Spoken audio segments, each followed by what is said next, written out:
Hello everybody, UFC Wildcat here with my second top 10. It's been a while now and I'm trying to make this more of a bi-weekly thing. I've got a good amount of footage and it's about time that I start pumping these bad boys out. My second top 10 will be on a game that I just recently finished up for the 4th time now. Playing it reminded me how much I love this series and how much I can't wait to start the next game. So without further ado, my second top 10 will be on the top 10 Legend of Zelda Ocarina of Time main bosses. I will be judging them on 3 categories. First, their toughness, how hard they were or how easy they were depending on the boss that I faced. Second, I will be judging them on their design. You know, how cool they looked or how well thought of they were in the temple or dungeon that they're in. Finally, I will judge them on the memorability factor. This means how memorable this boss was, like, oh, I remember this boss and I couldn't wait to fight him, or I forgot he was even in the game. One quick rule for this, I'm only using the final bosses in each temple or dungeon. This means no Dark Link or Dead Hand. I will do a collective top 10 on these another time, but for the time being, I'm just going to focus on the big boys. As always, these are my own personal opinions. If you have a different opinion, please do leave a comment below. I love all the positive and negative feedback from my viewers. Remember, this is for you guys. So let's get this guy rolling with the number 10 Legend of Zelda Ocarina of Time boss.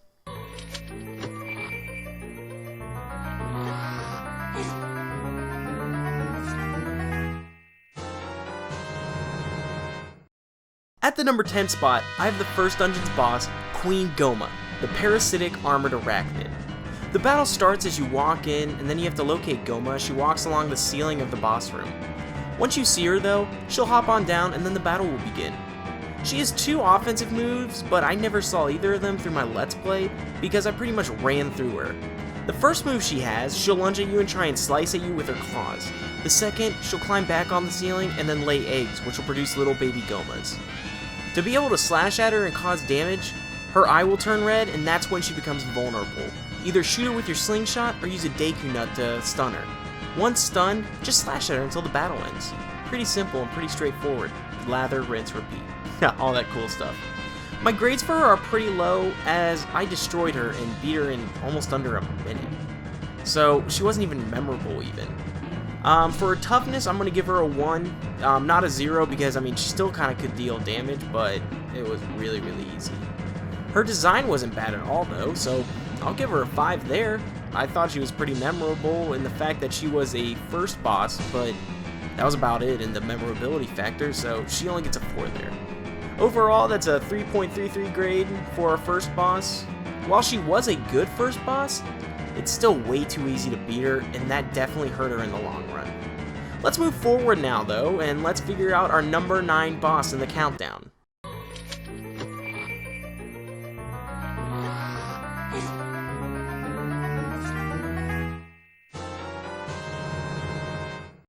In the number 9 spot, I have a boss who just infuriates me to no end. Not just because of the boss itself, but everything I had to do just to get to him. At the number 9 spot, we have Morpha, the giant aquatic amoeba. As I said, the path to get to this boss was just absolutely ridiculous. The water temple is infamous for how hard and how annoying it is. It was so hard for me that I kept a walkthrough up during my entire Let's Play just so I didn't mess up my entire game. A little sidebar here really quick. I'm not sure, but I know there was a rumor going around that if you used a small key in the wrong place, then you would get stuck and your game would be messed up forever. I didn't want that to happen to my Let's Play, so I was just cautious and kept the walkthrough up just so I didn't mess up. If it's not a thing, please do leave a comment below because to this day, I'm still not 100% sure. Okay, back to the summary now though. You finally get through this ridiculous temple and are expecting the mother of all bosses. They had Dark Link in this temple. It's gotta at least be like that cool, or close to it. Alright, so we get in there and I'm ready to go. What am I facing? What? A giant amoeba? That's it? My rage when I first got to this boss was through the roof. You go through hell and high water to finally see this guy, and he is so easy. He has one attack. He'll reach out with his amoeba body, grab you, whirl you around, and then just throw you. And if you hit the spikes, the max damage you're going to take is 2 hearts throughout this entire thing. This guy is so weak. And it's easy to avoid his attack too. If you just move a little bit out of his reach, he'll reach out with his amoeba body, try and grab you while the nucleus floats through it.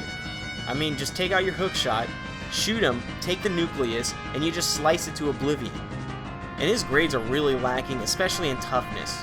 He gets a 2 there because if you're out of his reach, you'll never take damage from this guy. The design, I mean, the amoeba is an alright thing, but it's still, like I said, wasn't Dark Link, so I'm going to give him a 3 here. His memorability, I'm going to give him a 7, but that's not because I remembered him because he was good, but it was because how mad I got when I first was there. So if we average out his grades, he gets a 4. Not bad, better than Goma, but this boss is not good, and after such a hard tempo, it just made him even worse to me. But let's move on forward. Let's go to the number 8 spot and see who our number 8 boss is.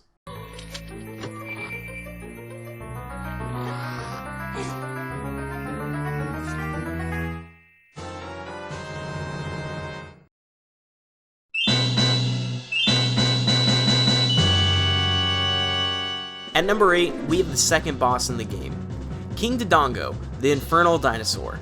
This guy had a really cool design. Throughout the entire Goron Mines, you'd see these little green monsters who breathe fire and are wreaking havoc. Well, this guy is the daddy of them all. King Dodongo's main attacks are curling up in a ball and rolling along the map's edge and trying to crush you. This is pretty easy to avoid as I just stayed really close to the lava pit and he just rolled right on past me. His other attack, though, is to spit fire. To do this, he must inhale a big amount of air. This is the time to strike. Just load up a bomb, or a bomb flower if you've run out of bombs, and just toss it in his mouth while he's taking that air in. This will then cause an explosion in his belly, and it'll stun him. All that is due left is do the classic old slash him up and send him home packing.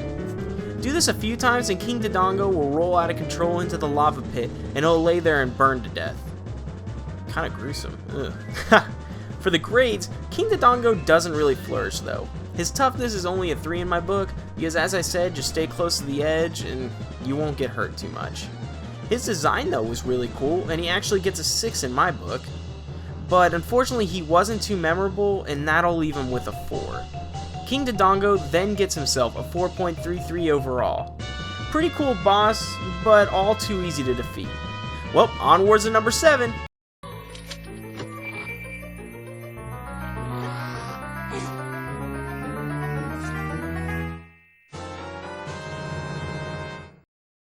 Coming in at 7 is Bongo Bongo, the Phantom Shadow Beast. This may be a shock as I know a lot of people like Bongo Bongo. I wasn't too much of a fan though. The Shadow Temple was tough, and like Morpha, I wasn't too amused having Bongo Bongo be a little too easy. When you first go through the boss door, you are in this little room and there's a hole in the middle. If you jump through said hole, you'll land on a drum. You then see the 2 large hands banging away at the drum, and after some time, the figure known as Bongo Bongo appears. It's time to equip your Lens of Truth, time to get at it. His attacks are just using his hands in some form or fashion to either strike you or squeeze you. So the main objective is to shoot those hands with your fairy bow. Once both hands are shot and stunned, he will then appear, but make sure to be quick. If you don't shoot him in his eye in enough time, he will charge at you, and this is his most powerful attack. It does a whopping 3 hearts, so be sure to be quick on your bow. For me, it only took 2 times of hitting him in his eye and starting to slash him to end him. Not very exciting in my eyes, but he does grade out well. The part that he really falters is in his toughness. Since he did make me use a fairy, I did think about it, but at the end of the day, I just gave him a 4. His design though gets a solid 8 for me because he looked badass the first time I saw him. And because of that, he does get a little boost in the memorability factor because I remembered him before he even got there, so I'll give him a 7. Overall, that'll give him a grade of a 6.33. Better than the likes of King Dodongo, Morpha, and Goma, but it's still not anywhere near the best of the best. So let's continue forward and figure out what makes a good boss with number 6.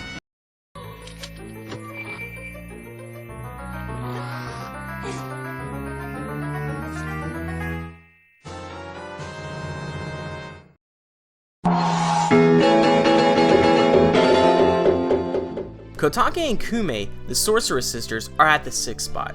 This fight is basically a 2-part fight, which is pretty cool. The first part, you have both sisters flying around the room on their broomsticks, and they will attack you one at a time as they try to shoot their powers at you. Kotake shoots the Ice Blast, and Kume shoots the Fire Blast. With your newly acquired Mirror Shield, you can reflect these blasts back at the witches. Make sure to shoot Kotake with the Fire Blast and Kume with the Ice Blast. After doing this a few times, the sisters realize that they're not getting the job done, and they decide to combine as one. The two then become Twinrova. Now, Twinrova has the power of both witches, so the battle tactics have to change. She now has bigger blasts, which will also freeze or burn the area, causing massive damage if you get hit. You need to catch and power up your Mirror Shield with these blasts. To do this, you have to either get 3 consecutive Fire Blasts or 3 consecutive Ice Blasts to hit your shield. Once this does happen though, it'll shoot a supercharged attack back at Twinrova and knock her down. Just run up and slash her, and then repeat the process all over again. Make sure though, 3 consecutive blasts. If you mix it up, say you get 2 Ice Blasts, but then you get hit with a Fire Blast in your shield, you will actually get hit with the attack, and you will take the damage for it, and you'll also lose your charge. So you'll have to start all over. That's no fun. UFC Wildcat did that a lot. Classic UFC.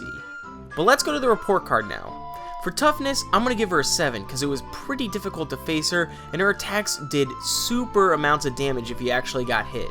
Add to that, the battle was probably the longest of all my Let's Plays, and that's one tough cookie.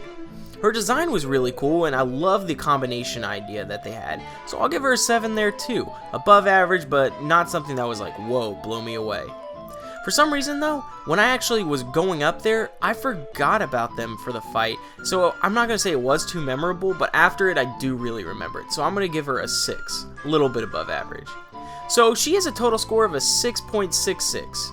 Great design and good use of the 2 battle system get Twinrova, Kotake, and Kume the 6th spot. Well, she didn't crack the top 5, but let's see who is now in the top 5 at the number 5 spot.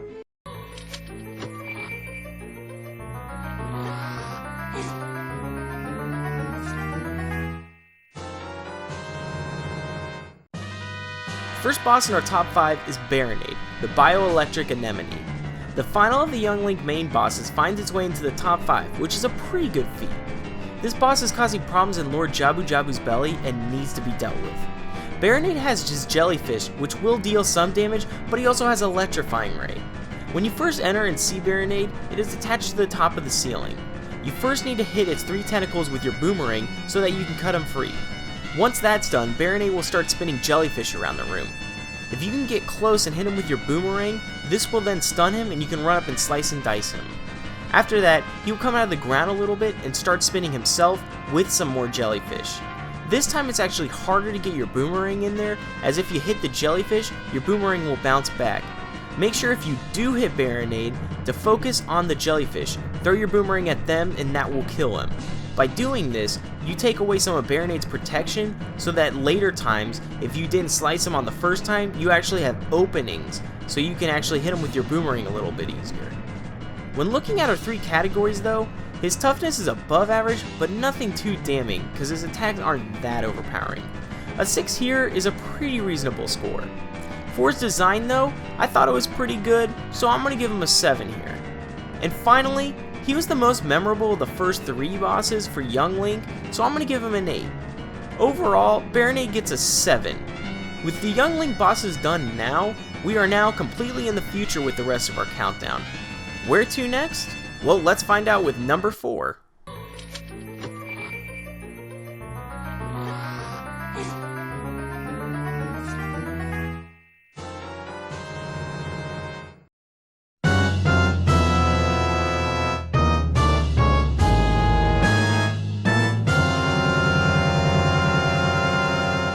At number 4, we have one that may be a shock, but hopefully when I explain it, it'll make a little bit more sense.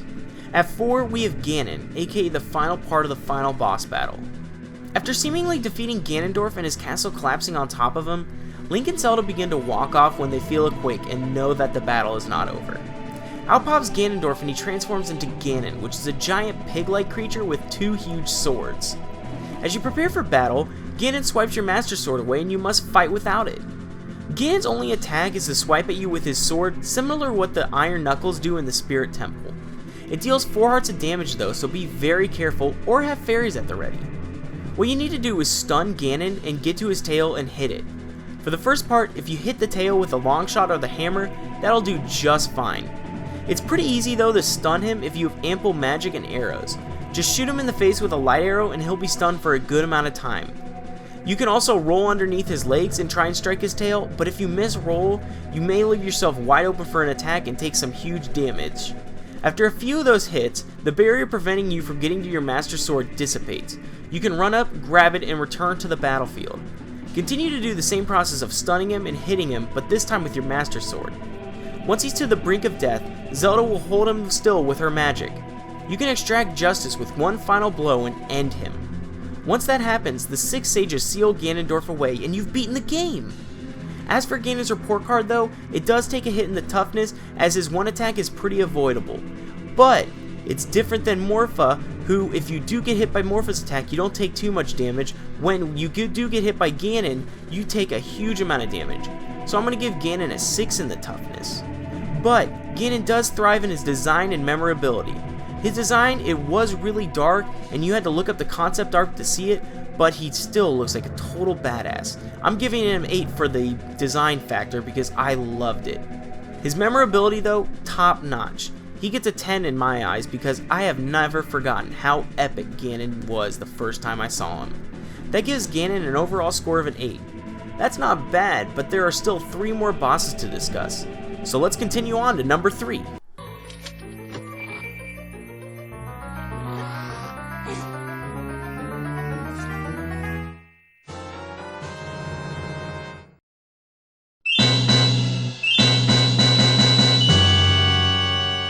Coming in at number 3 is Volvagia, the subterranean lava dragon.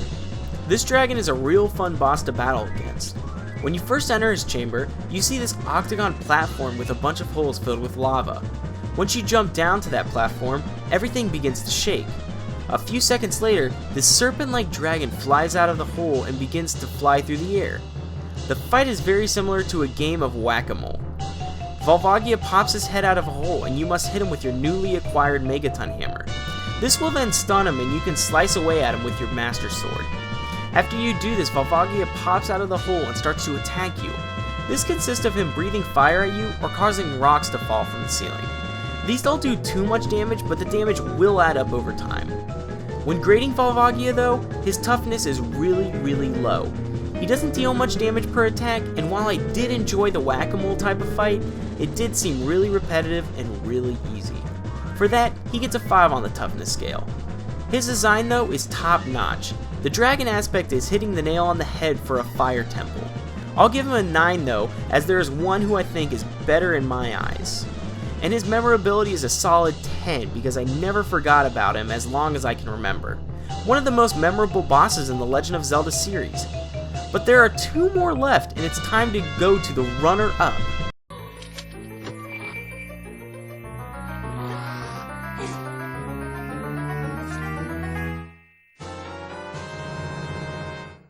At the number 2 spot, we have the Great Evil King Ganondorf. Ganondorf has this incredible factor to him that not many bosses have, and not many games use for that matter, which makes him such a good boss. He has this quality to him that makes him so omnipotent. His destruction and terror reigns all over Hyrule, and once you finally reach his pompous asshole who erected a castle in his honor, you are so ready to destroy him. After you took Zelda from the Temple of Time, you travel through this big castle just to reach the top, and there he is, being a pompous asshole playing the piano with his jeweled Zelda as a trophy. Ganondorf then sends Zelda off and makes an arena by destroying the ground below. Ganondorf will then initiate the traditional Zelda battle style of volleying energy blasts back and forth. For the life of me, I am horrible with the timing of these battles. It's just something that I can't do. I will eventually get the timing right, but it took me some time. Basically hitting the ball back and forth with Ganondorf will eventually lead to him missing and electrifying himself. Once this does happen, shoot him with your newly acquired light arrows and this will constrain him as you can unleash your Master Sword Fury into him. Ganondorf can really deal some damage though with his energy burst, so be wary and on your toes so you can hit him right back at him. Ganondorf grades out well in the number 2 spot. His toughness is an 8 for me, because really, these volley attacks are really hard for me. His design is good, but nothing too special. I give him a 7 here. Finally, his memorability is ingrained into my memory banks from the beginning of the game. You can't and won't forget Ganondorf. 10 for the Gerudo Thief. This gives Ganondorf an overall score of an 8.33. Pretty good, but he's still not the best. With one spot left, let's do a quick recap of the top 10 before revealing the top dog. At number 10, we have the parasitic armored arachnid, Queen Goma.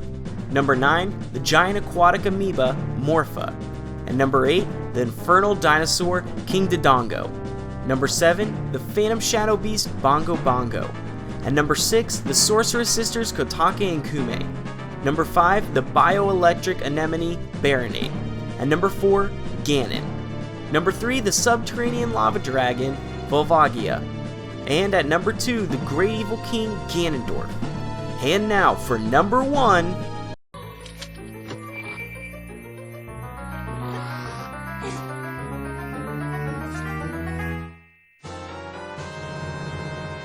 After one of the best temples in the entire game, you go to this room with a bunch of pictures that have roads leading up to this scary house. You go in there and see nothing, so you decide to venture back, but you're stopped with spikes popping up blocking your path down the stairs. You turn to see Ganondorf. After he stickers though, Ganondorf rips off his mask and reveals that he is in fact the evil spirit from beyond, Phantom Ganon. Phantom Ganon is basically the same as Ganondorf, but a little weaker. Don't think that makes him easier. The first part of the battle is Phantom Ganon on his horse as he enters the pictures. What will happen is in 2 of the pictures, you'll see Phantom Ganon riding down on his horse down that road. One of the phantoms will turn around while the other one will pop out of the picture and shoot a bolt of lightning down at the platform. This deals 2 hearts of damage if you cannot strike him with your bow before he does shoot the lightning down. This causes a lot of problems, as if you rack up too much damage here, the second part can be daunting.